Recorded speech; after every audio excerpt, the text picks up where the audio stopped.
Gaaf kan maal godhare kun bes namoonni lafaa ka'anillee namoonni jiran warri namoonni dandeettii qaban namoonni siyaasaa irrattis haa ta'u dandeettii qaban kun qullaa jiran namni bira hin jiru. Isaan akkas godhuu hin dandeenye isaan haa qabatanii deemanii dhugaa dandeettii qaban sanii waa dalaguu deeman. Kiisha qullaan sammuu qullaan qaata caasaa ijaaratee zarraaf jedha bas namni sun dhufe akaaki zarraaf baay'ee yoo inni waa dubbate harka dhayanii ni fiiksaan maal jedhaa uu jedhaa bes gaaf kan tishartii alaabaa caasaa inni deemuun isaan maxxansanii dachiidha sun qawxii buutii gaaf kan bes fuudhanii 4 kiiloo seensan namticha. Achi ol dhandhaan sammuun qullaa nama isa gaafii gaafate okay biyya qabattee misooma biyyaa akkana yoo tetteen kaan fuudhanii mataa Nacci Shibbiriin dur Haayile Sillaasee Mangistuu Haayile Qayyii Shibbiri nama waa gaafate barumsa qaba dandeettii qaba jedhan ofirraa shakkan manumaa fuudhanii gartee halkan kuchisiisan gadalcha gartee kaan kolaasanii gadhiisan kaan mana hidhaa keessatti akka inni lamuwaan takka yaannetti gartee cafaqanii elektiriikaan daaraa godhanii gadhiisan bes nama waa dubbate hattaa nama fuula qajeelee abbaa qabeenyaa nama wanne kana guutuu matamarraa guuran jechuudha. Maaliif akkas godha? Waa harkaan qabu kiishni qulla mataan qulla isiniin jedhee adda kaa bakka kiishaatiin bahe. Amma maal godhaa? Liqii warra dhiyaatiif Awurooppaa irraa fuudheeti akkaawuntii keessatti horii guurata jechuudha. Warri biyya bulchaa ture warra akkanaati. Paartiin siyaasaa hadhayyuu Shaabiyaa irraa eeganii haga duriyyee ganda kennaa amma faarsee bulaa ganda kennaatii fi baandaan namoota yoo ati qabdee teessiste mee maal harkaa qabda akkam biyya kana jijjiirta si kennina yoo ati ittiin okay badii muummicha ministeeraa maal yoo itti maal sin jedha beektaa fi kammas agartu kun namni du'aa jira mootummaa akkanaat akkaan agarree hagana bara ikoonomiin hin jiru biyyi cabuu deemti mindaa kafaluu dadhabee waraana ka Oromoo adda ijaaraa jira Oromoon biyya balleessuu deemuu jirti. Lakkisan sin gaafanne nam jedhuun hin jiru. Wanni siin jechuu barbaadnu akkam goonare yoo ati jetteen akkam haa goonu maal harkaanuu qabdaati. Isa achii kaafnaa kootu asi kennaa yoo ati osoo jetteeni hin dhufaa eegii siin jedha. Ganama yoo ati deebitu mataan addaati maaliif eeka gaafamtuu gaafate hin dhufaa deemee wata harkaan qabu qullaa jira. Maal barbaadaree inni kiyyuma fuudhee ati kaa'atte sun jaarsa duubaa qaba. Warra biraatiin dhaqee wannin deeba jedheefi jarana koottaa ariini akkuma kalee baranne san ganda keessaa yaafne koottaa isin gartee nuti gartee isin akka isinii dhoofnaa dibbee isinii tunnaa rakkoon hin jiru isiniin geenne achi nu geessaanii walii galtee oolanii fidan jechuudha. Kanaaf dheessa biyya keessaa baqatu ka alaa haasa'u kun adda garuu muummichi ministeeraa alaa haasa'u takka takkatti pooyintiidhaan biyyoota alaatiin wal qabsiisanii adeemsa kalee jiruuf hadha jiruuf boru jiruu fi takka takkatti dhaq lafa kaayan. Kun nuti ammoo kitaabni dubbisaan nu jaalladha. Diiteelii yookaan fageenyaan barbaaddaa karaa deemaa jiru. Saruu bar deemsa duraa nutti himanii. Ka dabree miti that is not past waan dabree miti. Fiicharii waan uf dura dhufu. Waan amma deemallee jiru akkas goona. Kitaaboleen arfaan muummichi ministeeraa fidan kun karaa deeman waan namni dhuffatu. Waan godhu deemtu nama jabaa feetoo taatee ni dhuffata. The first time namni an argise jalqaba dhaabbichuudha ka waan dalaguu deemu akkas dalaguu deema jedhee maaliif beektus qullaa malee namni tokko hin jiru waan san dhaqee diigu yookaan koppii godhee ittiin dalagatu fuula keessa deebisee ittiin dha'uu danda'u hin jiru tokkollee. Tokkoffaa kitaaba sanuun dubbistu maaliif osoo dubbistu maraatti jechuudha gartee maaliif yoo ilaalte waan namni kun akkamitti jala akkam jette akkamitti waan hin jirre akkamitti godhuu danda'a yoo godhuu danda'u bannee jedhanii gartee yookaan godhuu danda'u ubbee kakaa'inni sammuu isaa keessa wanni hin jirtu zeeroo qullaa bara. Maaliif warri gartee Itoophiyaa bulchanu cabse kaleessa bar eegee qullaa warra gogaa uffatee kalee warra waa takka harkaan qabne duriyyee sakkaaraamii namoonni bar Itoophiyaa bulchan seenaa Itoophiyaa keessatti takka mootummaan namni akka ilma namatti maatiin gaariin guddiftee as fidden agarre jechuudha. Hunda isaa ta'u ati baakgiraawundii ilaalte zeeroo jiru. Mangistuu Hayilemaariyaam irraa eegali. Namni yoo xiqqoo qaccee qabatanii deeman waa godhan Mallas Zeenaawiitii fi Hayilemaariyaam jechuudha.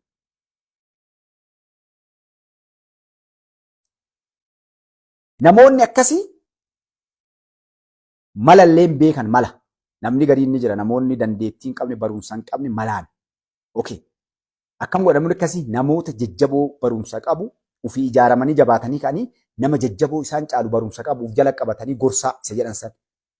Nama karaa akeeku abbaa malaa manguddoo keessaa abbootii amantii keessaa namoota baratan hayyoota keessaa baruuf yoo laaloodhaa qabatanii deeman biyyoonni hedduun. Maaliif waan haasa'uu deemaniif waan argan isaanii maal godha mindaa kafalee fi kaa'ee amma kaatanaa dhattee tanatti fiiddi. Homaan fiddan.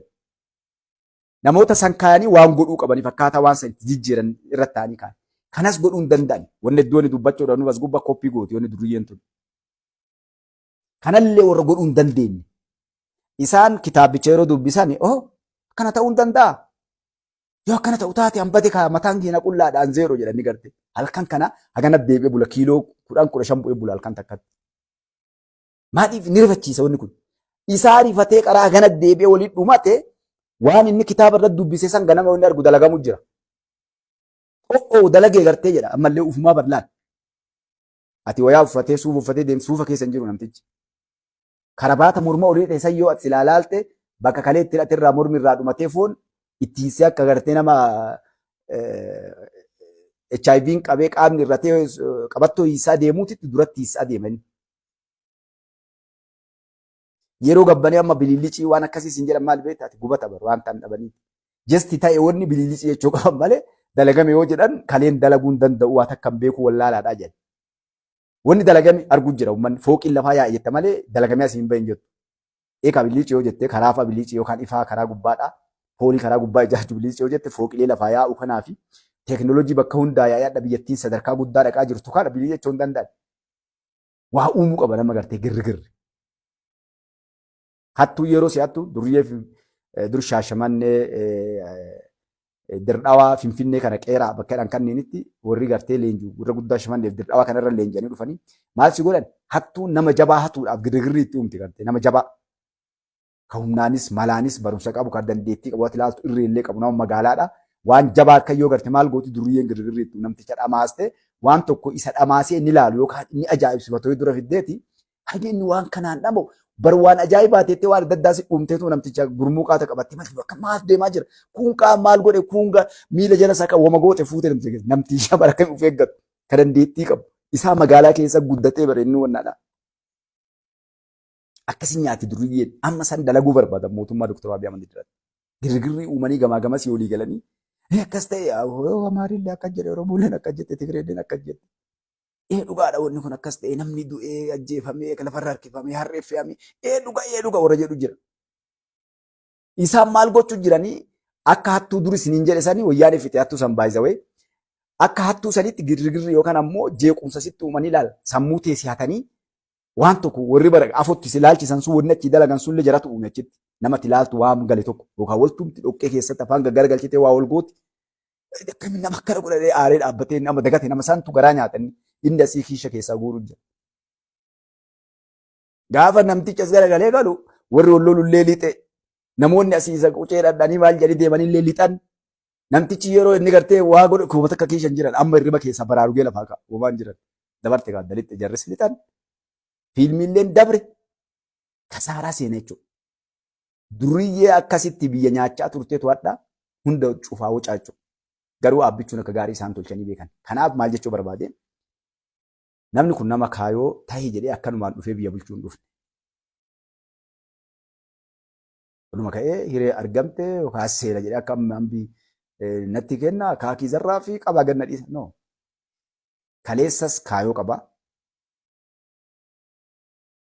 Saba gabroomerraa dhalateen ija ofiitiin waan saba kana irratti dalagamu mana isaanii irraa eegalee hagaa raayyaa ittisa biyyaa keessatti hangoo adda addaa bulchiinsa adda addaa ramadaman keessa waan ilmaan namaa sabaa sablammootaaf ilmaan Oromoo irratti dalagamu ija ofiitiin argaa turan. Eenyu godhaa akkamii godhamaa? Kana eenyutu san godhe wanni ani dhiifamallee naa godhaa isinitti hin dheeradhu warra kaa'u. Hojii rabbiiti. Namoonni ambaa warri gartee silaa nuti akka biraatti ilaallu sabni birii Muusee jedhee nabi Muusaa. Maaliif?